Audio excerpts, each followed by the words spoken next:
व्यवस्था है। आपको पता है सुप्रीम कोर्ट के अंदर जो इस वक्त मामला चल रहे हैं, इसलिए हमने Islamabad high court bar association के प्रेसिडेंट रियासत अली आज़ाद साहब को दावत दिया प्रोग्राम के अंदर और उनसे बात करेंगे, कानूनी और आईनी नुक्ते समझेंगे। सुप्रीम कोर्ट के एडवोकेट भी हैं और हस्बे मामूल हमारा जो हाउस है वो पूरा फुल है। वन एंड ओनली चौधरी गुलाम हसन साहब लाहौर से हैं, मेरे साथ मौजूद हैं। यहीं पे हसन अयूब साहब और मोहतरम नकवी साहब, ये हमें बताते नहीं है, पता नहीं यूरोप के किस शहर के अंदर बैठे हुए हैं। बहरहाल ये चीज़ जो है वो छुपा के रखना चाहते हैं, हम इसके ऊपर ज़्यादा उनसे सवालात नहीं करते। नाज़रीन, कल आपने देखा कि सुप्रीम कोर्ट का 5 मेंबर बेंच जो जिसने बैठना था वो 5 मेंबर बेंच तो नहीं बैठा, 4 मेंबर बेंच बैठा। उसका कल हुक्मनामा लेट नाइट आया हमारे प्रोग्राम के बाद। वो हुक्मनामा क्या था वो आपके सामने पहले रखते हैं। ये था जो है सुप्रीम कोर्ट आर्टिकल 63A नजरसानी केस का तहरीरी हुक्मनामा है। नाजरीन, रजिस्ट्रार सुप्रीम कोर्ट को हुक्मनामे की कापी जस्टिस मुनीब अख्तर के सामने रखने की हमने हदायत की। Registrar supreme court justice Munib Akhtar से बेंच का हिस्सा बनने की दरख्वास्त करें। हुक्मनामे के अंदर यह लिखा हुआ है, जस्टिस मुनीब अख्तर इनकार करें तो जजेस कमेटी नया जज बेंच में शामिल करेगी। जस्टिस मुनीब अख्तर ने आज कमरा अदालत नंबर 3 में बेंच की सरबराही की। ये नाजरीन गुज़िश्ता रोज ये सारे मामला चल रहे हैं, उसका हुक्मनामा है। जस्टिस मुनीब अख्तर और दीगर जजेस के साथ टी रूम में मौजूद थे। दोपहर को जो वहां पे उनका वक्फा होता है वहां पे चाय शाय वो पी रहे थे। रजिस्ट्रार सुप्रीम कोर्ट हुक्मनामे की कापी जस्टिस मुनीब अख्तर को फराहम करें। हुक्मनामा और मुकदमे की समाअत कल 11:30 बजे यानी आज होगी। जब ये हुक्मनामा आया तो उसके बाद कल late night justice Munib Akhtar साहब ने एक खत लिख दिया। आपको पता है हमारे जो सीनियर जजेस साहिबान हैं वो आजकल खतो किताबत ही कह रहे हैं और कल की तारीख में ये जस्टिस मुनीब अख्तर साहब का दूसरा खत था जो कि उन्होंने एड्रेस किया मोहतरम चीफ जस्टिस साहब को थ्रू रजिस्ट्रार। और वो ये कह रहे हैं कि सिविल रिव्यू पिटीशन नंबर 197 साल 2022 आज 30 सितंबर को 5 रुकनी बेंच के सामने समाअत के लिए मुकर्रर थी, जिसमें मुझे भी शामिल किया गया था। पिटीशन के मुबैना आर्डर की मुसद्दका नकल मुझे भी भिजवाई गई। मुबैना आर्डर से साफ जाहिर हो रहा है कि ये मामला 5 रुकनी बेंच के सामने ज़ेर समाअत था, जिसकी लिस्ट भी जारी हुई, ताहम इस समाअत में मैं शामिल न हो सका।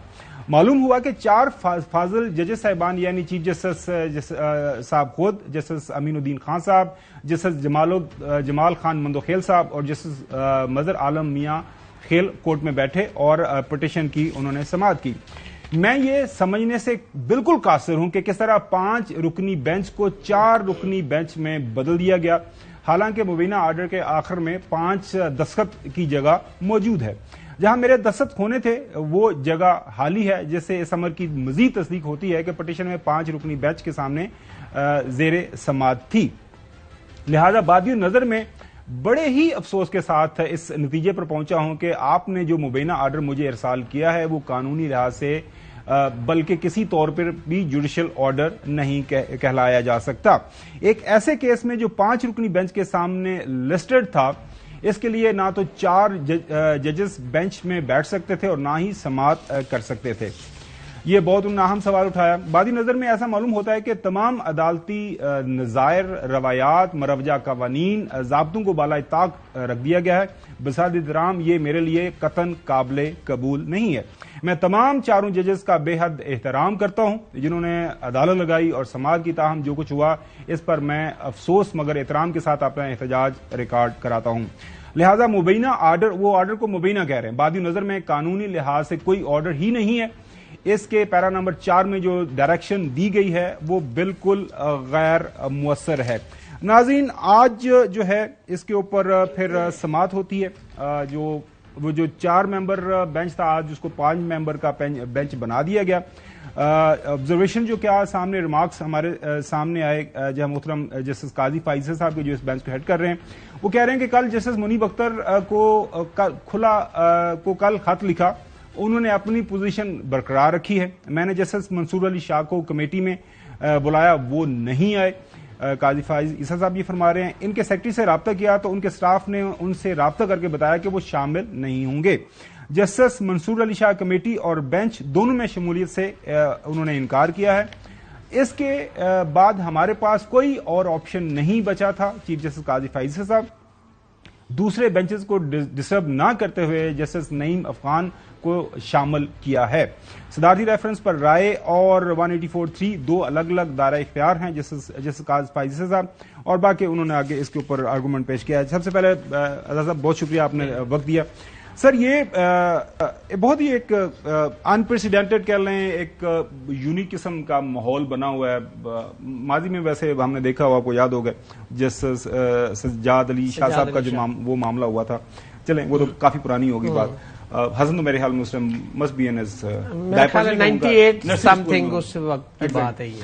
اچھا، تو اب یہ بتائیے گا کہ اب یہ مطلب ایک تو انیشل آپ مجھے جو ہم سمجھنے کی کوشش کر رہے ہیں یہ غیر معمولی ہے، اس کے اثرات کیا ہوں گے اور آگے کیسے بڑھیں گے؟ بسم اللہ الرحمن الرحیم۔ گمر صاحب، سب سے پہلے تو بہت شکریہ، آپ نے مجھے وقت دیا اس پروگرام میں۔ تو بات یہ ہے کہ یہ تو اس کے آفٹر شاک سے میں اس سے پہلی سچویشن پہ تھوڑی سی بات کرنا چاہتا ہوں۔ چیف جسٹس پاکستان قاضی فیض عیسیٰ صاحب نے جب یہ فرمایا تھا کہ جو میرے پاس اختیارات ہیں چیف جسٹس کے پاس کہ 184(3) کے تحت جو کانسٹیٹیوشن آف 1973 ہے، جس کے اندر ہے کہ پبلک انٹرسٹ یا ہیومن رائٹس، اس کے اوپر سو موٹو تمام اختیارات، اس کا ماسٹر آف روسٹر، اس کو بینچ جو ہے وہ کانسٹیٹیوٹ کرنے، وہ تمام اختیارات ایک شخص کے پاس تھے، جو انہوں نے ہمیشہ بینچ میں بیٹھ کے بھی کہا کہ میں یہ اختیارات، جب یہ پریکٹس اینڈ پروسیجر آ گیا تو انہوں نے اس کو بہت وہ پریپوگیٹ بھی کیا، وہاں اس کا کریڈٹ بھی لیا کہ میں نے اپنے اختیارات بانٹ دیے۔ اب یہ کیا ضرورت پڑی کہ آپ کو آل آف سڈن ایک آرڈیننس لانا پڑا؟ یہ بنیادی جو بون آف کنٹینشن ہے نا، وہ یہ ہے، لڑائی شروع ہوئی وہ یہ آرٹیکل 89 آرٹیکل 89 حکومت نے کیا تھا کہ اس کے اندر فائز عیسیٰ صاحب کے جو لائک مائنڈڈ ججز ہیں وہ بینچ کانسٹیٹیوٹ کریں گے، ہمارے کیسز وہاں لگیں گے، سارا کچھ تو ہمیں فائدہ ہوگا۔ تو انفارچونیٹلی اس میں جسٹس منیب صاحب اور منصور صاحب اس میں آ گئے، تو وہاں پہ پھر مائنارٹی ویو چلا گیا چیف صاحب کا۔ پہلا جو پریکٹس پروسیجر یہ تھا کہ چیف جسٹس صاحب اور اس کے بعد دو سینئر ججز، دو سینئر، اس کے اندر یہ تھا، یہ ریشنل آرڈیننس آ گیا، اس میں ایک آپشن دے دیا کہ دو سینئر ججز اور ایک ان کی مرضی کا۔ یہ کہاں ہوتا ہے؟ اس پہ تو ہمیں بھی اعتراضات ہیں۔ اور پھر اگر یہ اتنا ہی بالکل ضروری تھا تو جب آپ لیجسلیشن، جس کو جوڈیشل ریفارم کہہ رہے آپ کر رہے تھے، تو آپ اس وقت بائی ورچو آف ایک بل لاتے اور پارلیمنٹ میں ایک جنرل لیجسلیشن اس کو کر لیتے، آپ اس کو بل پاس کروا دیتے۔ ویسے تو جو آرٹیکل 191 ہے نا، اس کے تحت رولز تو سپریم کورٹ کو بنانے ہوتے ہیں، یہ اختیار ان کو ڈیلیگیٹ کر دیا گیا بائی ورچو آف کانسٹیٹیوشن۔ لیکن اب جب آپ نے ڈسکریشن دے دی تو یہ کیسے ہو سکتا ہے کہ ایک سینئر جج کو آپ نکال دیں اور ایک موسٹ جونیئر جج کو آپ اس میں انسرٹ کر دیں؟ تو یہ ڈسکریشن دینا میں سمجھتا ہوں کہ یہ میلا فائڈی ہے، جس کی وجہ سے یہ کنٹروورسی جو ہے یہ آج سپریم کورٹ میں۔ لیکن لینڈ تو ہے نا، حکومت کے پاس یہ اختیار تھا، انہوں نے آرڈیننس ایشو کر دیا۔ قاضی صاحب بھی فرماتے تھے، خاور صاحب، قاضی صاحب فرماتے تھے یہ آرڈیننس فیکٹری بند ہونی چاہیے، یہ بیڈ لا ہے۔ آج اسی آرڈیننس کے آنے پہ آپ فوری طور پہ نوٹیفیکیشن بھی کر رہے ہیں، یہ heart and cool and one breath نہیں ہو سکتا۔ کے اوپر جب ایک قانون کو حکومت نے دے دیا، یا ایک پارلیمان کے پاس اختیار ہے یا پریزیڈنٹ کے پاس اختیار ہے، تو وہ ہی is bound to follow the chief justice. وہ آف کورس ہے کہ جی آرڈیننس آ گیا، لیکن سب سے پہلے آپ نے یہ بھی دیکھنا کہ آرٹیکل 89 کے تحت آتا ہے نا کہ when there is a emergency سارا ملک پھنسا ہوا ہے۔ یہ نہیں ایمرجنسی کے لیے یہ پریکٹس اینڈ پروسیجر کے اندر ہی صرف یہ کیسز فکس کرنا ہی ایمرجنسی رہ گئی تھی۔ ملک کے اندر ہزاروں وہ اور مسائل اور پرابلم ہے۔ اگر آپ یہ سمجھتے ہیں کہ جنرل پبلک کی ویلفیئر کے لیے ہم نے یہ کام کرنا، اس کے لیے تو بے تحاشا لیجسلیشن ہے۔ آپ بہت سارے قوانین جو کہ 100-150 سال پرانے ریڈنڈنٹ ہو چکے، آپ ان کو اپ گریڈ کر سکتے، اپ ڈیٹ کر سکتے، آپ لمیٹیشن کا لا سکتے، اس کے اندر آپ جوڈیشل ریفارم لا سکتے، ڈسٹرکٹ کورٹ میں، ہائی کورٹس میں بہت سارے پرابلم ہیں۔ آپ کے سامنے ہے کہ کانسٹیٹیوشنل کوڈ بن رہا ہے، اس سے بڑی کیا میں حسن کو رسپونڈ کر نہیں میں یہ کہہ دوں کہ دیکھیں نقوی صاحب، چوئی صاحب اور حسن، آپ ہمارے ساتھ موجود ہیں، پورا پروگرام ہمارے ساتھ رہیں گے۔ اعزاز صاحب، سوالات جو ہیں کوئکلی ان سے کیجیے گا تاکہ ساروں کو پورا موقع مل جائے۔ حسن، فرسٹ یور سائڈ۔